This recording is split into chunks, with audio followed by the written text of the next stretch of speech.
Hi everyone, welcome back to our channel. So as promised, I am going to make a video today about my experience giving birth here in the United States, as well as the cost of my C-section delivery. And then at the same time, we're gonna do a little bit of comparison of my experience as well as the price of giving birth here in USA versus the Philippines. And as a disclaimer, this information that I'm going to share with you today are solely based on my experience.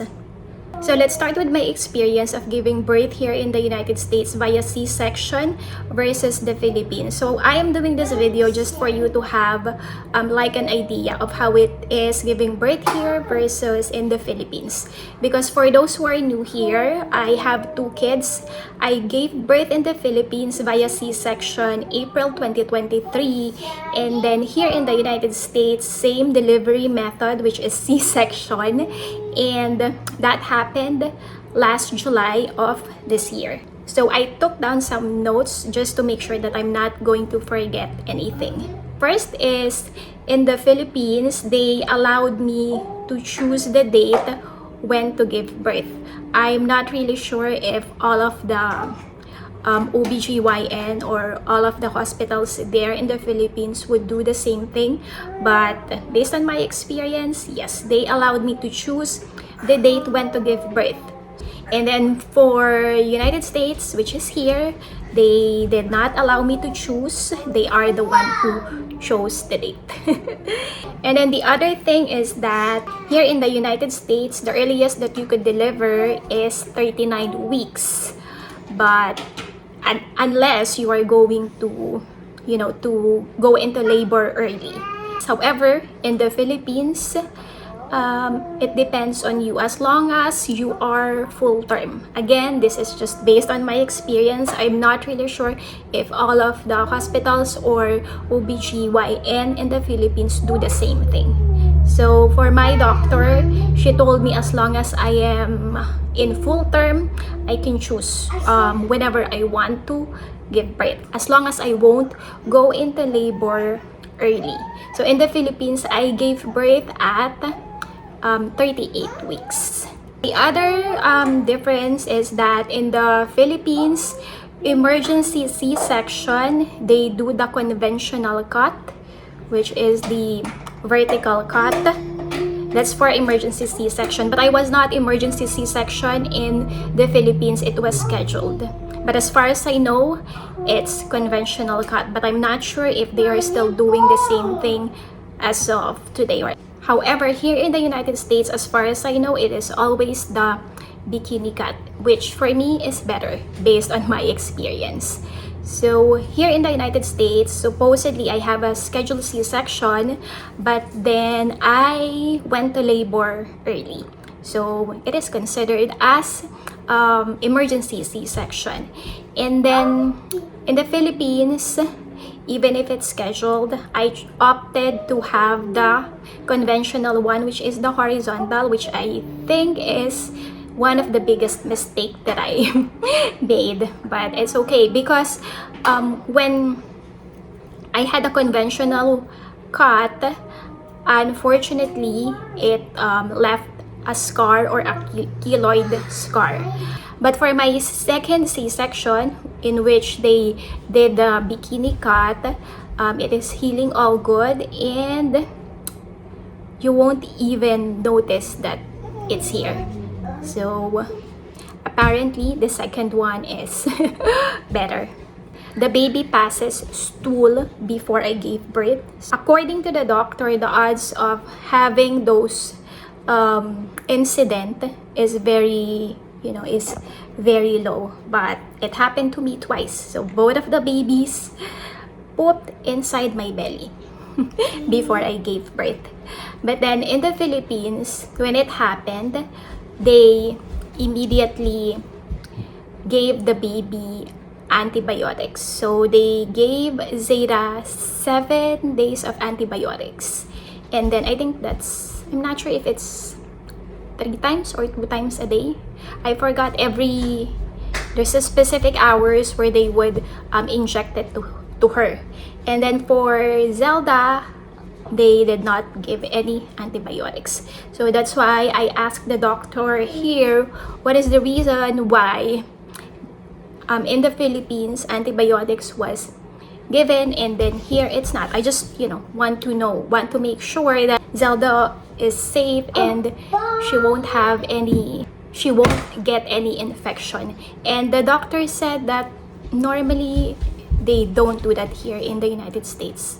So I didn't ask any more questions. As long as they could assure me that the baby's safe, I'm good with that. And then in the Philippines, after C-section, this goes out to all of the surgery that I experienced in the Philippines for my impacted wisdom tooth, and then my C-section, and then the other one is for the DNC. After the operation or the surgery, they gave me antibiotics as well. I don't know if I'm pronouncing it right, antibiotics. Well, whatever. But here, with my C-section experience, no, they did not give me any antibiotics. They just gave me the pain reliever, Advil and Tylenol. That's it. So in the Philippines, when they gave me the anesthesia during the procedure, I am lying on my side, supported by the nurses on the operating room. Here in the United States, I am sitting up, supported by the nurses on the operating room. And then the other thing is that in the Philippines and USA, I am awake, but I fell asleep for a few minutes in the Philippines. And here in the USA, I am awake all throughout. Plus, in the Philippines, I didn't experience any discomfort at all during the operation. Here in the United States, I felt a little bit of pulling and tugging and pressure on my chest, which is very minimal and tolerable. And then in the Philippines, after the operation, I was sent to the recovery room. Here in the United States, they sent me directly to my room to recover. So those are the few things that I could remember, the differences about my experience, C-section experience here in the USA versus the Philippines. So overall, everything is almost the same, but I would say that when it comes to the procedure itself, I felt more comfortable when I had that C-section in the Philippines. For the cost in the Philippines, I can't give you the breakdown because I don't have that records in hand, but as far as I can remember, the cost that we paid there is 150,000 pesos. So it's around $3,000 or a little bit less than that because of the exchange rate. And just an additional information, I gave birth in a private hospital in the Philippines. That's already 7 days of stay because we have to extend our stay since they have to give Zeta 7 days of antibiotics. So that's what happened. Here in the United States, I just stayed 3 days, 2 nights. So I gave birth Friday and then I was discharged Sunday. So yeah, 3 days and 2 nights. So I'm going to give you the breakdown of the cost that we paid here. So just a disclaimer once again, it depends on your insurance. So on my case, my insurance is HMO, Anthem, Blue Cross Blue Shield, the gold package that they have, and my monthly premium is around $432. So I have different bills. I'll just sum up the total cost of the amount that we paid for my C-section delivery here in the United States.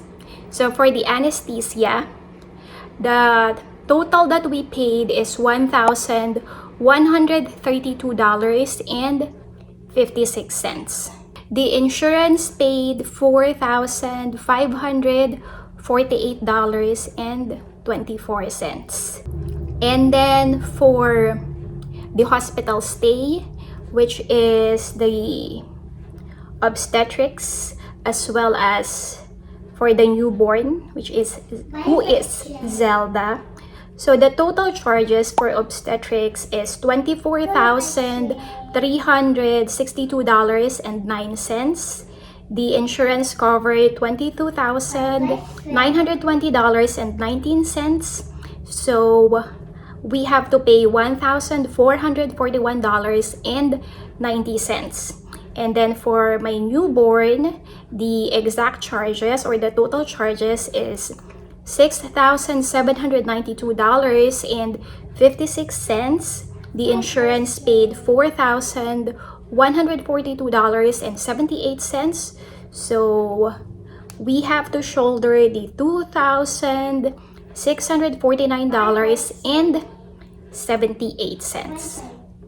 And then there's another bill, which is the doctor's fee or the professional fee of the doctor. So that's a separate bill again.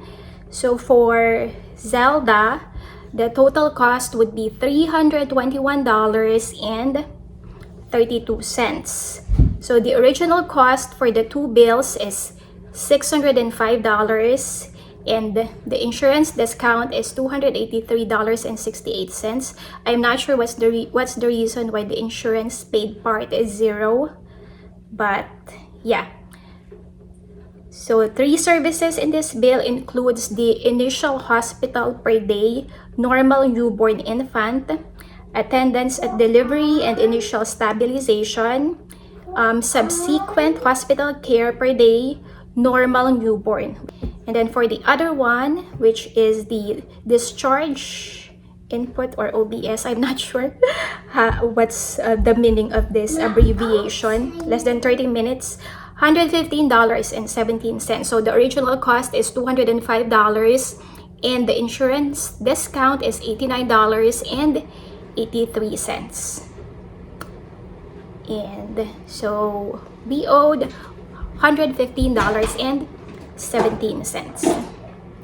Now, for me, for the cesarean delivery with care, this is the professional fee of the doctor. The original cost is $4,535. Insurance discount is $867.95. And insurance paid $3,090.13. So my amount due is $576.92. And then this is for the other OBGYN who assisted the main OBGYN who performed the surgery to me. That's the original cost is $975. Insurance discount is $808.23. And baby, the insurance paid $150.09. So we have to shoulder $16.68. So all in all, the total amount that we have to pay is $6,146.62 with the type of insurance that I have, which is already the gold one, because they have the platinum one, and the package doesn't have a lot of differences, but the monthly premium is quite big, and we can't afford that. $432 a month is already a lot for us. So basically that's it. That's the amount that we paid here in the USA when I gave birth via C-section. So in the Philippines, it's like around $3,000. Here, it's $6,146.62, which is, understandable because this is the United States and everything here is expensive. So, yeah. That's it. And the good thing about here in the USA is that they wouldn't ask you to have a deposit in order for them to to help you or to admit you in the hospital, unlike in the Philippines, but not all, because for the hospital where I had my delivery, my C-section delivery, they never asked me for a deposit as well. We just paid everything when it's time for us to go home. And then here, you have the option in the USA, you have the option to set up a payment arrangement if ever that you want to. But the good thing about paying it in full is that they would give you a discount. So basically that's it. That is my C-section experience here in the USA and in the Philippines, plus the cost. So once again, thank you so much for supporting our YouTube channel. Hope you gained something from this video. For those who are, who are pregnant right now, who are wondering or wanted to have an idea how much would it cost, this video is for you. But once again, it depends on the state, it depends on the hospital, and it depends on the insurance that you have. So thank you so much again for watching, and see you again next time. Bye!